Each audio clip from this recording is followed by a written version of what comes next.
बिस्मिल्लाहिर्रहमानिर्रहीम। Welcome to lecture number 40 of operating systems. आज हम पेज रिप्लेसमेंट के एल्गोरिदम्स को डिटेल में देखेंगे और फ्रेम्स और थ्रेशिंग का कॉन्सेप्ट देखेंगे। तो हमारे पास सबसे पहले क्या है, बेलिडीज अनोमली है। बेलिडीज अनोमली हमने देखा था कि हमारे पास नॉर्मली ये होता है कि जब जब हम फ्रेम्स को इंक्रीज़ करते रहते हैं हमारे जो पेज फॉल्ट्स हैं वो रिड्यूस होते रहते हैं। लेकिन बेलिडीज अनोमली में ये होता है कि जैसे ही हम फ्रेम्स को इंक्रीज़ करते हैं तो पेज फॉल्ट डिक्रीज़ होने के बजाय इंक्रीज़ होना शुरू हो जाते हैं, यानी उल्टा काम पड़ जाता है, एक्सपेंसिव काम पड़ जाता है। तो ये चीज़ हम अभी एक एग्जांपल के साथ समझते हैं कि हमारे पास एक एग्जांपल है FIFO एल्गोरिदम की। FIFO एल्गोरिदम ऐसा एल्गोरिदम होता है कि फर्स्ट इन फर्स्ट आउट, जो प्रोसेस का पेज सबसे पहले आया था जब हमने रिप्लेस करना है तो हम सबसे पहले आए हुए को रिमूव करते हैं और फ्री फ्रेम की जगह उसको रिमूव करके बनाते हैं। तो यहाँ पर हमारे पास एक रेफरेंस स्ट्रिंग है। हमने पिछले लेक्चर में ये डिसाइड किया था कि हम अब स्टैंडर्डाइज कर लेंगे कि हमने कितने पेज फॉल्ट्स काउंट करने हैं, क्योंकि जो पिछला लेक्चर था उसमें कहीं पर कोई बात लिखी थी, कहीं पर कोई बात लिखी थी, कोई स्टैंडर्ड नहीं था। तो अब हम स्टैंडर्ड बना लेंगे और शॉर्ट क्वेश्चन जब आता है तो आपने उसको फॉलो करना है। अब ये जो बेलिडीज अनोमली का कॉन्सेप्ट है ये शॉर्ट क्वेश्चन के लिए बहुत ज़्यादा इंपॉर्टेंट है। आपको एक रेफरेंस स्ट्रिंग दे दी जाएगी और आपको बोला जाएगा कि आपने नंबर ऑफ फ्रेम्स एलोकेटेड या तो दे दिए जाएंगे या आपको बता दिया जाएगा कि ये रेफरेंस स्ट्रिंग है और FIFO एल्गोरिदम के मदद से आप बताएं कि बेलिडीज अनोमली क्या होती है और एक्सप्लेन करें। तो आपने पहले 3 फ्रेम्स एलोकेट कर लेने हैं खुद को और फिर 4 एलोकेट कर लेने और फिर इसको एक्सप्लेन कर देना है। मैं अब इसको एक्सप्लेन करूंगा, आपने अच्छे से समझना है। This is very important for the short question. तो हमारे पास क्या होता है कि रेफरेंस स्ट्रिंग जब आती है तो हम क्या करते हैं, अगर हम इसको फिलहाल बुक को इग्नोर करें और अपना एक यहाँ पर टेबल बनाएं तो हमारे पास अभी 3 फ्रेम्स हैं। तो हम क्या करते हैं कि 3 रोज़ बना लेते हैं। जब हमने 3 रोज़ बना लिए हैं तो जस्ट अ सेकेंड, ओके। जब हमने 3 रोज़ बना लिए तो सबसे पहले हम स्ट्रिंग को रीड करेंगे लेफ्ट से। अब हमारे पास पहला पेज आया 1, तो हम यहाँ पर 1 राइट कर देंगे। उसके बाद अगला पेज हमारे पास 2 आया, तो अब 2 हम मेमोरी में लोड कर लेंगे। तो हमारे पास जब नेक्स्ट पेज आया 3 तो हमने 3 को लोड कर लिया। तो अब हमारे पास ये सिचुएशन आ चुकी है।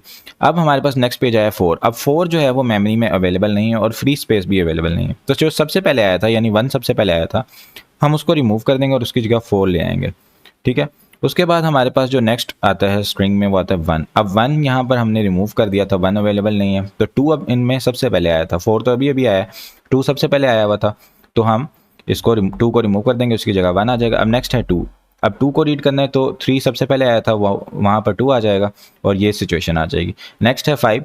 5 के लिए हम 4 को रिप्लेस करेंगे और हमारे पास ये सिचुएशन बन जाएगी। उसके बाद नेक्स्ट आता है 1। 1 ऑलरेडी हमारे पास सेकंड जगह पर अवेलेबल है, 1 को लोड करने की ज़रूरत नहीं है। 2 आता है, 2 भी हमारे पास अवेलेबल है मेमोरी में, इसको भी यहाँ पर भी पेज फॉल्ट नहीं होगा। अब हमारे पास आता है 3। 3 जो है हमारे पास कहाँ आएगा, यहाँ पर 1 की जगह आएगा, तो 5 3 2 हो जाएगा। उसके बाद हमारे पास नेक्स्ट आता है 4। अब 4 यहाँ पर अवेलेबल नहीं है तो 4 हमारे पास आएगा 2 की जगह पर, क्योंकि देखें 5 आया था उसके बाद 3 आया था, 2 सबसे पहले है इनमें, तो 4 अब यहाँ पर आ जाएगा। तो ये बन जाएगा 5 3 4। अब नेक्स्ट हमारे पास 5 है, 5 ऑलरेडी मेमोरी में अवेलेबल है। जो टोटल पेज फॉल्ट्स अब बनेंगे वो हमारे कॉलम्स पे डिपेंड करते हैं। तो यहाँ से अगर हम देखें 1 2 3 4 5 6 7 8 9, हमारे पास यहाँ पर 9 पेज फॉल्ट्स बनते हैं और यहाँ पर जो बुक है उसमें भी अल्हम्दुलिल्लाह से 9 ही लिखा हुआ है। तो नंबर ऑफ कॉलम्स हमने काउंट कर लिए, हमारे पास 9 पेज फॉल्ट्स बन गए। अब इंट्यूटिव आइडिया या इंसान के जहन में ये बात आती है कि अगर मैं रोज़ को इंक्रीज़ कर दूंगा तो मेरे पास जगह बढ़ जाएगी। जगह बढ़ने से क्या होना चाहिए, पेज फॉल्ट रिड्यूस हो जाने चाहिए। तो अब हम क्या करते हैं कि फ्रेम्स एलोकेटेड को 4 पर इंक्रीज़ कर देते हैं फ्रॉम 3, और जो पेज फॉल्ट है उनको डिक्रीज़ होना चाहिए। सेम स्ट्रिंग लेते हैं, आप ऊपर से रेफरेंस कर सकते हैं कि ये दोनों सेम स्ट्रिंग है। और नंबर ऑफ पेज फॉल्ट्स अब यहाँ पर हमारे 10 बन जाएंगे जब हम तमाम प्रोसेस इसके ऊपर फॉलो करेंगे। तो 9 पहले थे, अब हमने पेज की जगह तो 4 बना दी फ्रेम्स की, लेकिन पेज फॉल्ट इंक्रीज हो गए। तो यही होता है बेलिडीज अनोमली। ये शॉर्ट क्वेश्चन में आपने एग्जांपल इसकी लिख देनी है। अब बेलिडीज अनोमली में क्या हुआ कि हमारे पास जो बेलिडीज अनोमली है वो स्टेट करता है कि कुछ पेज रिप्लेसमेंट ऐसी होती हैं कि हमारे पास जो पेज फॉल्ट होता है वो इंक्रीज करता है as the number of allocated frame increases. तो यहाँ पर अगर आप देखें कि जैसे जैसे हमारे पास फ्रेम इंक्रीज हो रहे हैं तो ग्राफ नीचे जा रहा है या फिर लेवल में रह रहा है, यहाँ पर भी ऐसे ही जा रहा है और ये लेवल रह, लेकिन इस जगह पर जाकर जो ग्राफ है इंक्रीज होता है, यानी नंबर ऑफ फ्रेम्स इंक्रीज करने से हमारे नंबर ऑफ पेज फॉल्ट भी इंक्रीज हो जाते हैं। तो this is basically a place where Belady's anomaly is occurring. तो इसको हमने अवॉइड करना होता है। अच्छा, अब नेक्स्ट हमारे पास स्टैक रिप्लेसमेंट के एल्गोरिदम्स होते हैं। स्टैक रिप्लेसमेंट एल्गोरिदम्स के अंदर क्या कॉन्सेप्ट आता है कि ऐसे पेज रिप्लेसमेंट के एल्गोरिदम्स होते हैं जहाँ पे हम कहते हैं कि जो set of pages main memory में होते हैं विद n फ्रेम्स, यानी फॉर एग्जांपल मेरे पास 3 फ्रेम्स हैं, इनके अंदर जो पेजेस मेरे पास इस टाइम अवेलेबल होंगे subset of the set of pages in memory with n+1 frames. तो अगर मैं इसी टाइम पर इस मेमोरी में 4 फ्रेम ले लूँ, ठीक है, जो मैंने अभी ले लिए हैं, तो मेरे जो ये 3 फ्रेम में पेज थे ये इन 4 फ्रेम में भी अवेलेबल होंगे। और चौथा पेज कोई और होगा। अगर ऐसा मैं कर दूं तो मेरे पास बेलेडो एनॉमली अकर नहीं होगी। यानी जो n+1 फ्रेम्स होते हैं, जब n+1 में जो फ्रेम्स आएंगे तो उनके अंदर n फ्रेम्स वही होंगे जो पहले थे। यानी n+1 frames subset super set होते हैं n फ्रेम्स का, या n फ्रेम जो होते हैं वो सबसेट होते हैं n+ फ्रेम्स का, जैसे मर्जी इसको बोल लें।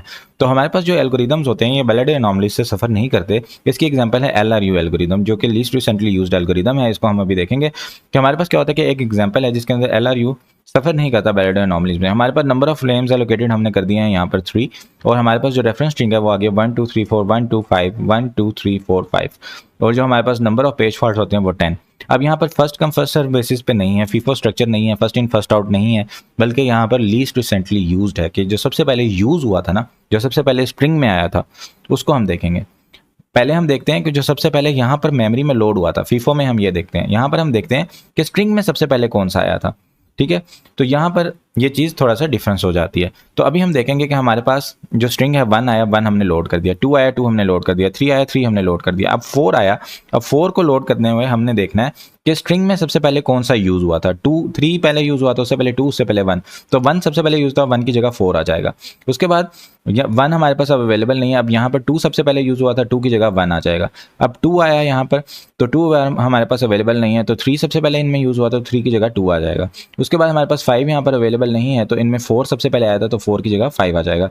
अब यहाँ पर 1 अवेलेबल नहीं है, तो 1 अवेलेबल है, तो 1 ऐसे ही रहेगा। ठीक है, इसके अंदर हमें कुछ भी अपडेट करने की ज़रूरत नहीं पड़ेगी। उसके बाद हमारे पास 2 भी अवेलेबल है, 2 को अपडेट करने की ज़रूरत नहीं पड़ेगी। अब हमने अगर देखना हो तो नेक्स्ट हमारे पास 3 है। अब फीफो अगर होता ना तो हम यहाँ पर क्या करते हैं, फीफो अगर होता तो हम यहाँ पर अभी जो हमने चेंज किया था उसको चेंज ना करते, यानी अभी हम 4 से 5 में आए थे वो हम ना करते, ठीक है, क्योंकि ये लास्ट इन हुआ था। बल्कि हम जो सबसे पहले आया था, यानी हमारे पास जो आया था 1 आया था, तो हम 1 को चेंज करते हैं यहाँ पर फीफो में। लेकिन जो LRU होगा उसमें क्योंकि हमारे पास 2 भी यूज़ हो गया था और 1 भी अभी यूज़ हो गया था, तो इनको रिमूव नहीं करेंगे, 5 को रिमूव करके उसकी जगह 3 लेकर आएंगे। ये डिटेल आपने दोबारा वीडियो प्ले करके देख लेनी है। उसके बाद हमारे पास 4 आया, 4 यहाँ पर अवेलेबल नहीं है, तो 1 की जगह 4 रिप्लेस हो जाएगा।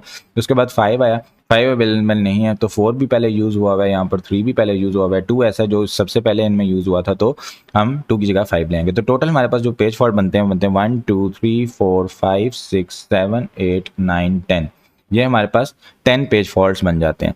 तो यही चीज़ अगर हम क्या करें, 4 फ्रेम्स एलोकेट करें, तो 4 फ्रेम्स एलोकेट करके हम यहाँ पर देख लेते हैं। बुक में एक्सप्लेन नहीं है, लेकिन हम प्रैक्टिस कर लेते हैं ताकि अच्छे से एग्जाम के लिए प्रैक्टिस हो जाए, क्योंकि फीफो और LRU में थोड़ा सा डिफरेंस होता है जो कि स्टूडेंट्स कंफ्यूज कर जाते हैं। तो हमारे पास ये रेफरेंस स्ट्रिंग है, सबसे पहले 1 आया, 1 को हमने यहाँ पर लोड कर दिया, फिर हमारे पास 2 आया, 2 को हमने लोड कर दिया, फिर हमारे पास 3 आया, 3 को हमने लोड कर दिया, फिर हमारे पास 4 आया, 4 को हमने लोड कर दिया। तो अभी तक हमारे 4 पेज फॉल्ट हो चुके हैं और 4 पेजेस लोड हो चुके हैं।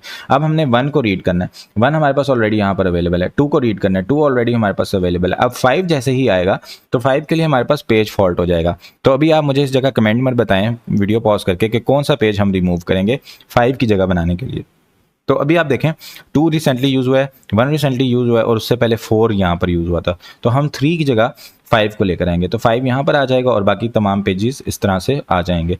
नेक्स्ट अब हमारे पास 1 आता है, 1 ऑलरेडी मेमोरी में अवेलेबल है, 2 होता है, 2 भी हमारे पास ऑलरेडी अवेलेबल है। अब 3 आया, 3 हमारे पास अवेलेबल नहीं है, अब 3 की हमने जगह बनानी है। अभी 2 यूज़ हुआ था, 1 यूज़ हुआ था, 5 यूज़ हुआ था, 4 सबसे पहले इनमें यूज़ हुआ था, तो 4 की जगह हम क्या करेंगे, 3 ले आएंगे। तो हमारे पास जो अभी स्ट्रक्चर बन जाएगा वो इस तरह से बन जाएगा। अब हमने 4 को यूज़ करना है, 4 हमारे पास अवेलेबल नहीं है, तो 4 को लाने के लिए हम क्या करेंगे कि 3 हमारे पास अभी यूज़ हुआ था, 2 यूज़ हुआ था, 1 यूज़ हुआ था, 5 इनमें सबसे पहले यूज़ हुआ था, तो 4 यहाँ पर आ जाएगा। ठीक है, अब 4 यहाँ पर आ जाएगा तो इस तरह की एक सिचुएशन बन जाएगी। अब हमने 5 को रिप्लेस करना है, 5 को हम किसकी जगह रिप्लेस करेंगे, 4 3 2 अभी यूज़ हुए थे, 4 3 2 1 इनमें सबसे पहले यूज़ होता है, तो 1 की जगह 5 आ जाएगा। तो इस तरह से हमारे पास ये एल्गोरिदम बनेगा। अब यहाँ पर अगर हम पेज फॉल्ट देखें तो 1 2 3 4 5 6 7 8 हमारे पास 8 पेज फॉल्ट बनते हैं। यानी जैसे हमने नंबर ऑफ फ्रेम्स इंक्रीज किए, हमारे पेज फॉल्ट 10 से रिड्यूस होकर 8 पर आ गए हैं। बेलेडो एनॉमली यहाँ पर नहीं हुई है। तो उसके बाद हमारे पास LRU अप्रोक्सीमेशन एल्गोरिदम क्या होता है, जो भी हम देखा था लीस्ट रिसेंटली यूज्ड। इसके अंदर हम अप्रोक्सीमेशन कैसे करते हैं कि कुछ कंप्यूटर्स जो होते हैं ना, ये सफिशिएंट हार्डवेयर प्रोवाइड कर लेते हैं कि हमें पता चल जाता है कि सबसे पहले कौन सा यूज़ हुआ था। लेकिन कुछ सिस्टम, अच्छा हमने पिछले लेक्चर में भी देखा था कि हम एक काउंटर बेस्ड इंप्लीमेंटेशन करते हैं, एक स्टैक बेस्ड इंप्लीमेंटेशन देखते हैं। उसके अलावा हमारे पास किस तरह से अप्रोक्सीमेशन देखते हैं, ये हम थोड़ा सा डिस्कस कर रहे हैं यहाँ पर कि सबसे पहले हमारे पास जो सिस्टम्स होते हैं वो कुछ भी हार्डवेयर सपोर्ट प्रोवाइड नहीं करते। इस तरह की कहानी आ जाती है कि ना उनके अंदर काउंटर है, ना उनमें स्टैक है, ना कोई इस तरह की चीज़ है। तो दूसरे जो पेज एल्गोरिदम्स होते हैं वो हमें यूज़ करने पड़ जाते हैं। अच्छा, कुछ जो सिस्टम होते हैं ना वो हार्डवेयर तो इस तरह की प्रोवाइड नहीं करते, लेकिन किसी न किसी तरह की इम्प्लिसिट हेल्प उनमें से हम निकाल लेते हैं, जुगाड़ लगा लेते हैं। क्या करते हैं हम, एक रेफरेंस बिट लगा देते हैं। रेफरेंस बिट क्या करती है, वो यूज़ करते हैं by the hardware whenever the page is reference. जब भी कोई पेज रेफरेंस किया जाएगा उसकी रेफरेंस बिट को इंक्रीज कर दिया जाता है। रेफरेंस बिट जो होती है ईच एंट्री पेज टेबल में उसके साथ एसोसिएट कर दी जाती है। शुरू में तमाम बिट्स क्लियर होती हैं यानी जीरो होती हैं। जैसे जैसे पेज यूज़ करते जाएंगे हम उसकी बिट को इंक्रीज करते हैं। 0 से 1 कर देंगे, दोबारा पेज को यूज़ करेंगे 2 कर देंगे, दोबारा पेज को यूज़ करेंगे 3 यूज़ कर देंगे। जैसे जैसे यूज़र प्रोसेस करता रहता है बिट एसोसिएटेड विद पेज जो है वो सेट टू 1 कर दी जाती है और उसके बाद इंक्रीज करती रहती है। कुछ टाइम के बाद हम डिटरमिन करते हैं कौन से पेज यूज़ हुए थे और कौन से यूज़ नहीं हुए थे रेफरेंस बिट को एग्जामिन करके। अच्छा, हम ऐसे भी कर सकते हैं, इंक्रीज ना करें, सिर्फ सेट 1 कर दें और सिर्फ उन पेजेस को देख लें जो टोटली यूज़ ही नहीं हुए। ये ना देखें कि सबसे पहले कौन यूज़ था, बल्कि ये देख लें कि टोटली कौन सा यूज़ हुआ ही नहीं है। तो हम ऑर्डर ऑफ द यूज़ नहीं पता चलता, लेकिन हमें यह पता चल जाता है कि कौन से पेज जो हैं वो यूज़ हुए और कौन से नहीं हुए। इसके बाद हमारे पास लीस्ट फ्रीक्वेंटली यूज्ड एल्गोरिदम है। लीस्ट फ्रीक्वेंटली यूज्ड का क्या मतलब है कि जो पेज सबसे कम इस्तेमाल हुआ है। Frequency basically number of use पे होती है, टाइम ऑफ यूज़ के लिहाज से रिसेंटली आ जाता है। फ्रीक्वेंटली नंबर ऑफ क्वांटिटी यानी कितनी बार कोई पेज यूज़ हो गया। तो लीस्ट फ्रीक्वेंटली यूज़ का मतलब है जो पेज सबसे कम यूज़ हुआ है। ये एल्गोरिदम होता है लोकेलिटी ऑफ रेफरेंस की बेस पे। इंपॉर्टेंट एमसीक्यू है कि जो लीस्ट फ्रीक्वेंटली यूज्ड एल्गोरिदम है ये लोकेलिटी ऑफ रेफरेंस की बेस पर होता है। जो लीस्ट फ्रीक्वेंटली यूज्ड पेज होता है वो करंट लोकेलिटी में नहीं होता। करंट लोकेलिटी का मतलब है कि इस टाइम मेमोरी, अगर फॉर एग्जांपल ये पूरी कंप्लीट मेमोरी है और मैं मेमोरी की इस जगह पर हूँ तो एक लोकेलिटी होगी कि इसके इर्द गिर्द का एरिया, उसको मैं बोलूँगा लोकेलिटी। तो अब जब मैं यहाँ पर कोई चीज़ काम कर रहा हूँ तो यहाँ पर सिर्फ मोस्ट रिसेंटली यूज्ड होंगे, जो लीस्ट रिसेंटली यूज्ड होगा वो इस लोकेलिटी में नहीं होगा। लोकेलिटी का कॉन्सेप्ट हम आगे जाके फर्दर डिटेल में बहुत ज़्यादा देखेंगे भी सही नेक्स्ट लेक्चर्स में, अभी आप इसके ऊपर ज़्यादा फोकस ना करें। तो हमारे पास जो LFU होता है लीस्ट फ्रीक्वेंटली यूज्ड, ये कहता है कि page with the smallest count, जिस पेज का स्मॉलेस्ट काउंट है यानी जो सबसे कम यूज़ हुआ है उसको रिप्लेस कर दो। इसकी रीज़न ये होती है कि जब एक्टिवली यूज पेज होते हैं उनके लार्ज रेफरेंस काउंट होते हैं, वो बार बार यूज़ हो रहे होते हैं, वो मशहूर पेज होते हैं। तो ये जो एल्गोरिदम होता है ये लेकिन इस एल्गोरिदम में एक सिचुएशन आ जाती है। क्या होता है कि जो पेज हैवीली यूज्ड हो गया था शुरू में उसके तो बहुत ज़्यादा रेफरेंस काउंट होंगे, तो वो कभी रिमूव ही नहीं होगा, नेवर यूज्ड अगेन। बाद में उसको कभी आपने यूज़ नहीं किया और वो since it was used heavily at the large count, जब शुरू में इसको बहुत ज़्यादा हैवीली यूज़ कर दिया था इसका काउंट बहुत ज़्यादा इंक्रीज़ हो चुका था और ये मेमोरी में रहता है, हालांकि इसकी अब फर्दर ज़रूरत नहीं है। सिर्फ इस वजह से मेमोरी में रहता है कि शुरू में हमने इसको ज़्यादा इंपॉर्टेंस दे दी थी, शुरू में इसका रेफरेंस काउंट ज़्यादा चला गया था। एक सोल्यूशन होता है कि हम थोड़ी थोड़ी देर बाद जो काउंट है उसको शिफ्ट राइट करते रहें, यानी 2 से डिवाइड करते रहें एट रेगुलर इंटरवल्स और एक exponentially decaying average user count. यानी शुरू में अगर हैवीली कोई यूज़ हो भी गया था तो हम थोड़े थोड़े टाइम बाद उसका रेफरेंस काउंट को डिक्रीज करते रहें। तमाम प्रोसेसेस के, तमाम पेजेस के रेफरेंस काउंट डिक्रीज होते रहेंगे, तो इस तरह से हमारे पास ये वाली सिचुएशन नहीं आएगी। उसके बाद हमारे पास मोस्ट फ्रीक्वेंटली यूज्ड होता है। मोस्ट फ्रीक्वेंटली यूज्ड होता है कि जो पेज बहुत ज़्यादा यूज़ हो चुका है तो हम कहते हैं भाई हमने इसमें से जितना काम निचोड़ना था हमने निचोड़ लिया, अब इसको आराम के लिए भेज दो, इसको रिमूव कर दो।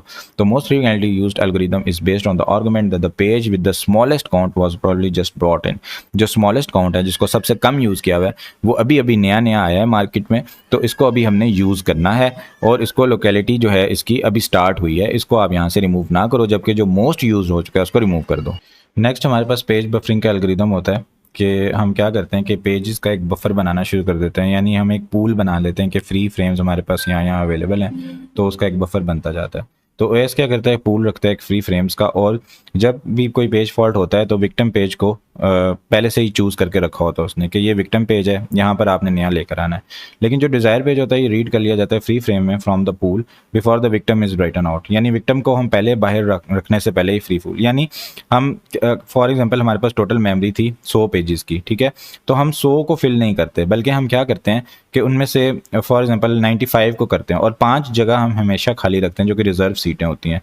तो जब कोई भी नया पेज आएगा तो हम उसको उन 5 में से एक जगह पे ले लेंगे, ठीक है, ये 5 में से एक जगह फिल होकर ये 4 रह जाएंगी, लेकिन फिर एक विक्टिम पेज पहले से OS ने सेलेक्ट किया होगा और उसको बोलेंगे कि चलो अब बाहर निकल जाओ और दोबारा से वो फ्री 5 स्पेसेस एलोकेट कर देगा। तो बेसिकली यहाँ पर जो पहले पेजेस पड़े हुए थे हम उनको क्या करते थे, रिमूव करके नया पेज लेके आते थे। तो उन्होंने रिक्वेस्ट की कि अगर हम ज़रूरत नहीं है, कोई नया बंदा नहीं आ रहा, प्लीज़ हमें इधर ही रहने दो। तो ऑपरेटिंग सिस्टम ने कहा ठीक है अब इधर ही रह लो, लेकिन जब नया बंदा आएगा तो याद रखना आपने बाहर निकलना है, ये मुझे कहीं लिख के दे दो। तो वो कहते हैं ठीक है, जब कोई नया बंदा आएगा हम निकल जाएंगे, सही है।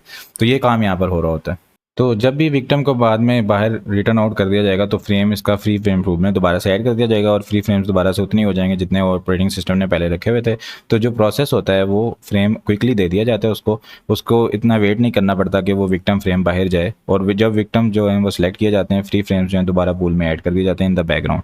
तो ये आइडिया जो है इसकी एक एक्सपेंशन भी हो जाती है कि हम मॉडिफाइड पेजेस की एक लिस्ट रख लेते हैं। विक्टिम्स में मॉडिफाइड पेजेस आ जाते हैं जिनकी डर्टी बिट सेट होती है।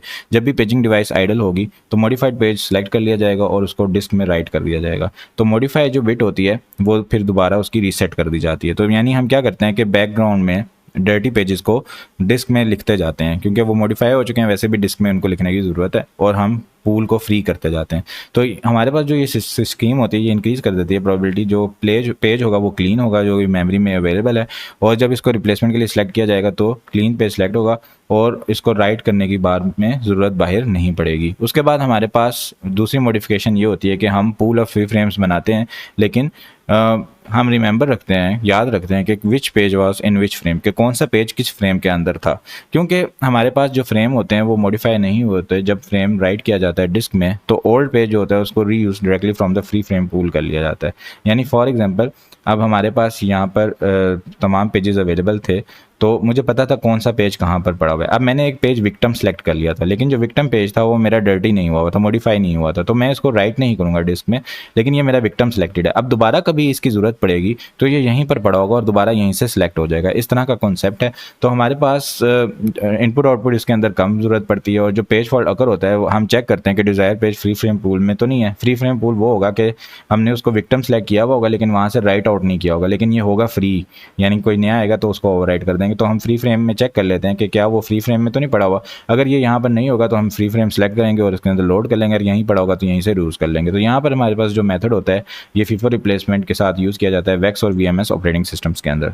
नेक्स्ट हमारे पास लोकल वर्सेस ग्लोबल रिप्लेसमेंट का कॉन्सेप्ट है, यानी हमारे पास जो पेजेस हैं वो रिप्लेस किए जा रहे हैं। अब एक प्रोसेस की अपनी एड्रेस स्पेस है, वो अपने पेजेस के साथ तो खेलता रहता है, इसको कहते हैं लोकल रिप्लेसमेंट। लेकिन अगर वो प्रोसेस दूसरे प्रोसेसेस के भी पेजेस डिलीट करके अपने वहाँ पर डालना शुरू कर दे तो उसको बोलते हैं ग्लोबल रिप्लेसमेंट। तो अगर प्रोसेस पी जनरेट करता है पेज फॉल्ट, तो पेज जो होता है वो दो तरह से सिलेक्ट किया जा सकता है। या तो ये है कि अपने ही एक फ्रेम में से सिलेक्ट कर ले और वहाँ से उसको रिमूव करके नया पेज ले। दूसरा ये है कि दूसरे प्रोसेस जिसका लो प्रायोरिटी नंबर है, जिसके प्रायोरिटी कम है, उसके पेजेस को डिलीट कर दे और वहाँ पर अपना पेज लेकर आ जाए। तो पहली वाली जो चीज़ होती है ये लोकल कहलाती है और दूसरी वाली ग्लोबल कहलाती है। ये आपने एमसीक्यू के लिए याद रखनी है। तो ग्लोबल रिप्लेसमेंट अलाउ कर दिया है process to select replacement frame from set of all frames even if the frame belong to some other process. अगर फ्रेम दूसरे प्रोसेस को बिलोंग कर रहा है तो वो प्रोसेस उसको सेलेक्ट कर लेता है। जब कोई प्रोसेस फ्रेम्स को लेता है दूसरे प्रोसेस से तो ये ग्लोबल रिप्लेसमेंट कहलाती है, एमसीक्यू के लिए याद रखनी है। जो कि लोकल रिप्लेसमेंट होती है वो कहती है कि हर प्रोसेस सिर्फ अपने एलोकेटेड फ्रेम में से सिलेक्ट करे डिलीट करने के लिए, किसी और का डिलीट ना करे।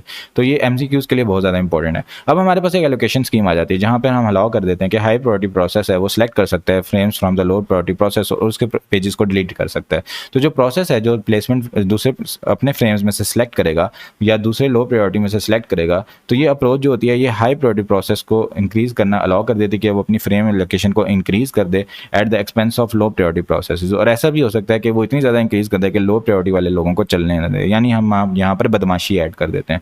अब यहाँ पर हमारे पास एलोकेशन ऑफ फ्रेम्स किस तरह से होती है कि हर प्रोसेस को एक मिनिमम नंबर ऑफ फ्रेम्स चाहिए ताकि इसकी एग्जीक्यूशन जो है वो चल जाए। ठीक है, यानी अब एक प्रोसेस, अब एक इंस्ट्रक्शन है मूव एक्स वाई, तो मूव एक्स वाई को 3 फ्रेम्स की ज़रूरत पड़ती है। किस तरह से कि इंस्ट्रक्शन है 6 बाइट्स की, 16 बिट का ऑफसेट है और 2 पेजेस पर स्पैन कर रही होती है, और 2 पेजेस हमें चाहिए सोर्स के लिए और 2 पेजेस हमारे पास चाहिए डेस्टिनेशन को हैंडल करने के लिए। तो टोटल हमारे पास 3 पेजेस या फिर 3 पेजेस अगर 2 वर्ड्स के हैं तो हमारे पास 6 पेजेस की ज़रूरत पड़ती है अगर सिंगल वर्ड्स के हैं। तो यहाँ पर अगर हम देखें तो हमारे पास ये इंस्ट्रक्शन है जिसको इन पेजेस की ज़रूरत पड़ी हुई है। तो ज़ाहिर बात है कि प्रोसेस को कंप्लीट होने के लिए मिनिमम फ्रेम्स कुछ होते हैं। तो minimum frames requires to guarantee the execution of move X Y instructions यहाँ पर गिवन है कि हमारे पास 3 फ्रेम्स की इसको ज़रूरत पड़ी हुई है। अब ये हमारे पास एलोकेशन ऑफ फ्रेम्स का कॉन्सेप्ट है कि प्रोसेस को कुछ ज़रूरत तो पड़ती है अपना काम कंप्लीट करने के लिए। अब एलोकेशन करने के लिए आगे हमारे पास 3 मेजर एलोकेशन स्कीम्स होती हैं। ये शॉर्ट क्वेश्चन के लिए आपने याद रखनी है। एक होती है फिक्स्ड एलोकेशन। फिक्स्ड एलोकेशन में क्या होता है कि हमारे पास जो फ्री फ्रेम्स अवेलेबल होते हैं वो तब सब में इक्वली डिवाइड कर दिए जाते हैं, सबको इंसाफ के साथ हम तमाम फ्री फ्रेम्स दे देते हैं। प्रोपोर्शनल एलोकेशन के अंदर ये होता है कि जो प्रोसेस होता है उसके साइज़ के लिहाज से उसको फ्रेम दे दिए जाते हैं। जितना बड़ा प्रोसेस होगा उतने ज़्यादा फ्रेम उसको दे दिए जाएंगे। प्रायोरिटी एलोकेशन में हम प्रायोरिटी के लिहाज से देखते हैं कि जिस प्रोसेस की सबसे ज़्यादा प्रायोरिटी होती है हम उसको उतने ज़्यादा फ्रेम्स देते हैं। जैसे हमारे पास ऑपरेटिंग सिस्टम वाले कर्नल स्पेस के जो प्रोसेसेस होते हैं उनको ज़्यादा फ्रेम्स दे दिए जाते हैं, उनकी प्रायोरिटी ज़्यादा होती है। यूज़र स्पेसिस के या यूज़र प्रोसेसेस की प्रायोरिटी कम होती है। अब यहाँ पर हमारे पास बहुत ही ज़्यादा इंपॉर्टेंट लॉन्ग क्वेश्चन है, ये आपने डिटेल में देखना है। अब एग्जाम्पल हमारे पास है कि फ्री फ्रेम्स हैं 64 हमारे पास जगह अवेलेबल है मेमोरी में, और नंबर ऑफ प्रोसेसेस हैं हमारे पास 3, और प्रोसेस साइज है हमारे पास 10 पेजेस, 40 पेजेस और 127 पेजेस। ये हमारे पास तमाम चीज़ें हैं। तो हमने देखना है कि फिक्स्ड एलोकेशन में क्या होगा और प्रोपोर्शनल एलोकेशन में क्या होगा, ये हमने क्वेश्चन के आंसर में कैलकुलेट करना है। तो फिक्स्ड एलोकेशन में तो क्या करेंगे, 3 प्रोसेसेस हैं, 64 को इक्वली 3 में डिवाइड करेंगे तो 21 फ्रेम्स पर प्रोसेस आ जाएगा, और 1 put in free frame list, और एक एक्स्ट्रा बच जाएगा। ठीक है, जब हम 3 से डिवाइड करेंगे तो 21 आएगा और एक एक्स्ट्रा बच जाएगा, उसको हम फ्री फ्रेम लिस्ट में लिख देंगे। एक होता है हमारे पास प्रोपोर्शनल एलोकेशन। प्रोपोर्शनल एलोकेशन में क्या करते हैं, प्रोसेस के साइज के लिहाज से हम उसको करते हैं।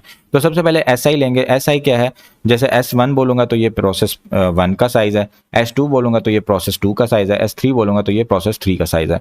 और जो बड़ा कैपिटल S है उसमें हम क्या करते हैं, S1 plus S2 plus S3 कर देते हैं।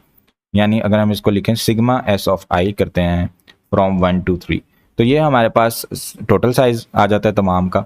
और M जो होते हैं number of free frames available हैं, जो यहाँ पर हमारे पास 64 के इक्वल हैं।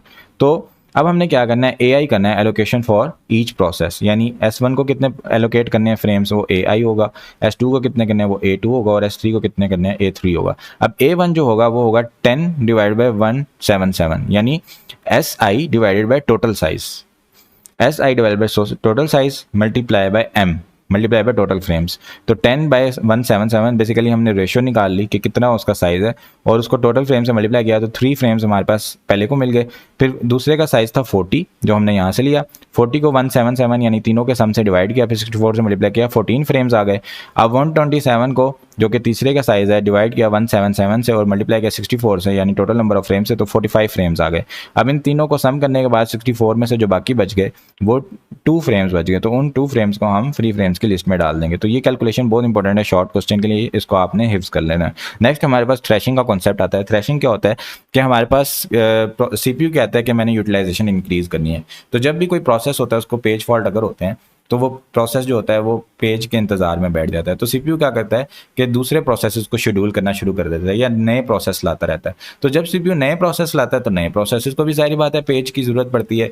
तो इस तरह करते करते हमारे पास क्या होता है कि प्रोसेसेस इंक्रीज होते रहते हैं, क्योंकि CPU को तो मल्टी प्रोग्रामिंग चाहिए, और तमाम प्रोसेसेस जो होते हैं पेजेस के इंतजार में बैठे रहते हैं और पेजिंग करते रहते हैं। तो ये थ्रेशिंग का कॉन्सेप्ट होता है।